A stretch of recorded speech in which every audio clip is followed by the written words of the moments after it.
তুমি এমন একটা কাজ কি করে করলে বলো তো? কি করে পারলে তুমি? আজকে আমাদের দুই বোনের কি অবস্থা তুমি জানো? আমরা না পারছি ভালোভাবে থাকতে আর না পারছি সহ্য করতে। কি যে একটা বিচ্ছির একটা সিচুয়েশনে আছি আমরা। তোকে কিছু ভাবতে হবে না, আমি সব ম্যানেজ করব। এত বড় সত্য তুমি কিভাবে গোপন করেছিলে? কেন তুমি সাইফকে বলেছিলে যে আমার বাবা বেঁচে নেই?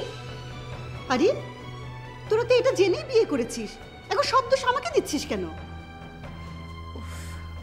ফুপি, আমি এখন ওকে কিভাবে এই কথা বলবো যে আমার বাবা জীবিত আছে? 2 দিন আগে যে অ্যাবনর্মাল ছিলেন এখন সুস্থ হয়ে ফিরে এসেছেন। না, তোকে কিছু বলতে হবে না, যা বলার আমি বলবো। আচ্ছা রাখি। কার সঙ্গে কথা বলছিলেন? ফুপি ফোন করেছিলেন। ও, কি বললেন? এই খোঁজ খবর নিল কেমন আছি।